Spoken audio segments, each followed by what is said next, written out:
At 8:47 p.m., inside Hamid Karzai International Airport in Kabul, Master Sergeant Kevin Hanschild stepped off a C-17 Globemaster into organized chaos. Afghan air traffic controllers had just abandoned their posts. Hanschild had exactly 0 minutes to establish air traffic control for what would become the largest non-combatant evacuation in military history. This is what it's like to be an air traffic controller during a war. U.S. Army Air Traffic Services units deploy within 96 hours of notification. They are capable of operating a control tower within 30 minutes of arrival in an area of operations. Full operational capability comes within 1 hour. This isn't theory. This is doctrine. Born from decades of forward operating bases in Iraq, Afghanistan, and every conflict zone where American aircraft fly. The equipment arrives on modified S-280 shelters mounted on M1083 A1 medium tactical vehicles. Two 18-kilowatt generators power the mobile tower system. The entire operation unpacks from shipping containers faster than most people can set up a backyard tent.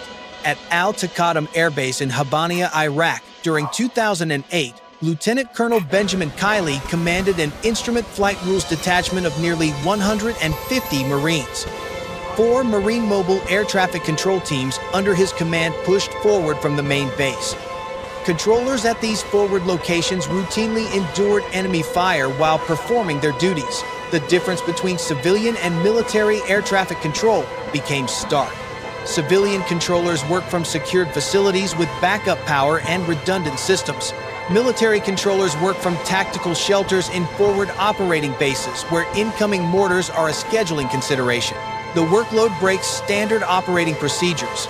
During the 2021 Kabul evacuation, Hanschild and his Marines controlled aircraft in 12-hour shifts. The first 2 nights they came under gunfire multiple times. The heat reached levels where a tailgate-style tent became their only protection from the Sunday. 12-hour shifts controlling aircraft at an airport where the runway was covered with thousands of panicked civilians, where every landing required visual confirmation that the runway was momentarily clear, where every takeoff meant coordinating with military aircraft circling overhead in patterns never taught in any training manual. The stress factors compound. Research published by the Collegiate Aviation Review International found that air traffic controllers experience higher levels of occupational stress, anxiety, and sleep disturbances compared to other aviation roles. That research examined civilian operations. Military controllers face additional layers: contested airspace where enemy air defense systems remain active, electronic warfare that can jam communications, forward operating bases under attack while aircraft stack overhead waiting for landing clearance. In Iraq during 2015, Baghdad's military air traffic controllers couldn't track all the coalition aircraft. The skies above Iraq and Syria teemed with warplanes from the U.S., led coalition fighting Islamic State. Danish military deployed troops with a TPS-77 radar to Al-Assad Air Base, specifically to help sort out overwhelming friendly air traffic. The radar normally detects incoming enemy aircraft. ISIS had no air force. The sensor tracked friendly coalition flights to prevent mid-air collisions. The coalition had identified the need for ground-based air surveillance radars because Iraqi controllers were overwhelmed. Combat controllers operate differently. These FAA-certified air traffic controllers deploy into hostile environments with special operations teams. They establish assault zones and airfields while simultaneously conducting air traffic control and fire support. Sergeant Richard L. Fox became the first combat controller killed in action in Southeast Asia on the 15th of October 1962, performing forward air control duties. Staff Sergeant Scott Sather, member of the 24th Special Tactics Squadron, was the first enlisted airman killed in action during Operation Iraqi Freedom. Camp Sather at Baghdad International Airport bears his name. The training pipeline reflects the mission's demands. Combat controllers attend a 35-week initial training program. They complete 15.5 weeks at the Combat Control Operator course at Keesler Air Force Base, learning aircraft recognition, air navigation aids, weather, airport traffic control, communication procedures, radar procedures, and air traffic rules. Then 12 to 15 months of advanced skill training. The entire pipeline produces operators who can establish airfield control in hostile territory while calling in airstrikes and coordinating special operations missions. During the opening days of Operation Enduring Freedom in Afghanistan, former USSOCOM Commander General Brian D. Brown noted that some Special Forces teams deployed without combat controllers. The difference between teams with controllers and those without was dramatic. No one wanted to go to war without them. In 2004, Secretary of Defense Donald Rumsfeld stated that approximately 85% of airstrikes in Operation Enduring Freedom were called in by Air Force combat controllers. The equipment limitations create additional challenges.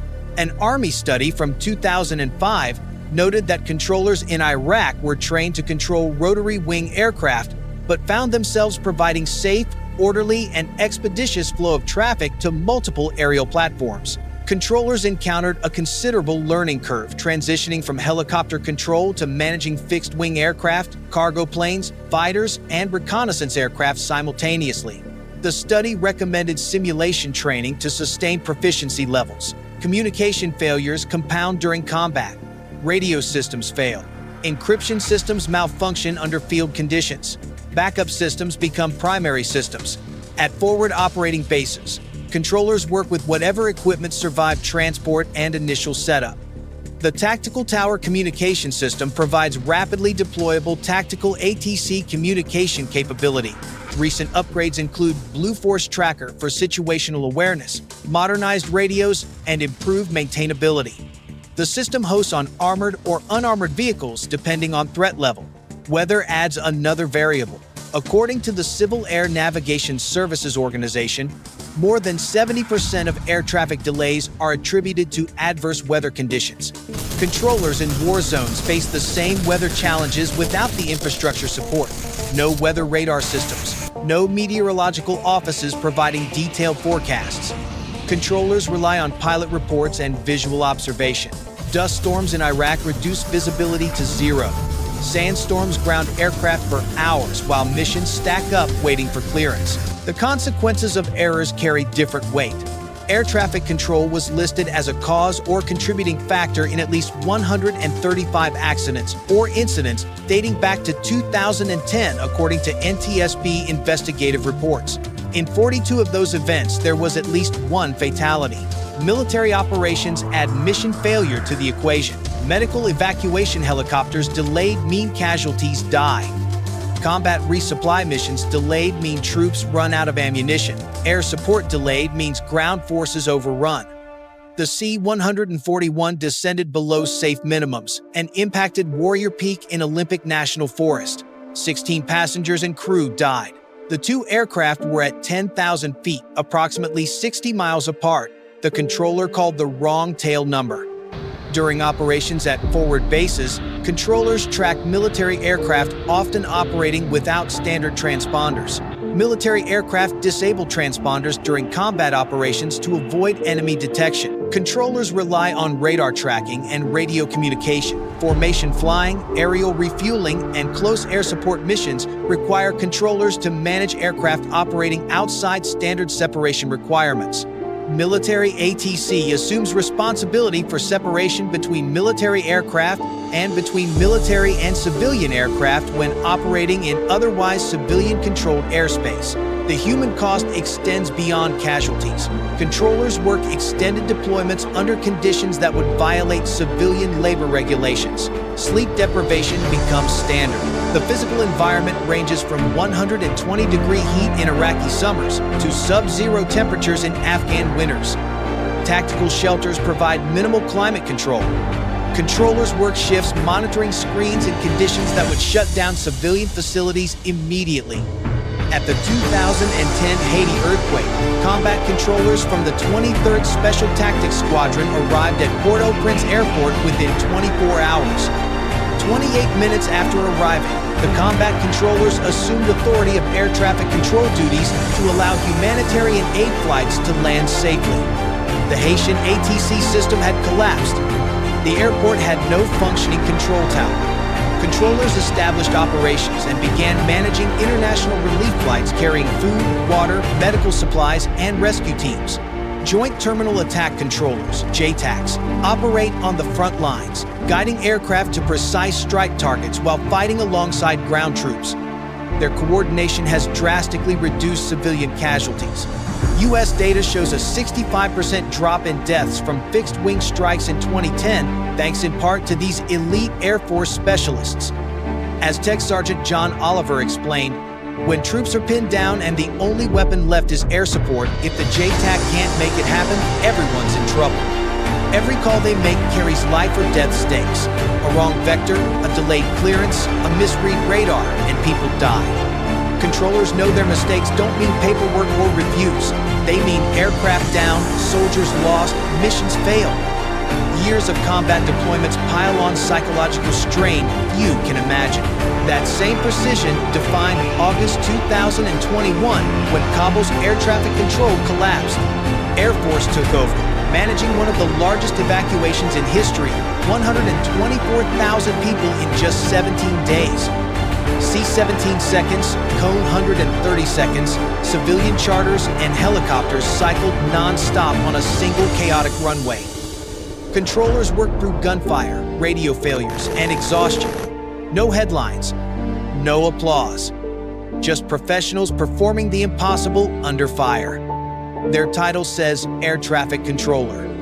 Reality says Combat Lifesaver, under pressure, unseen and unmatched.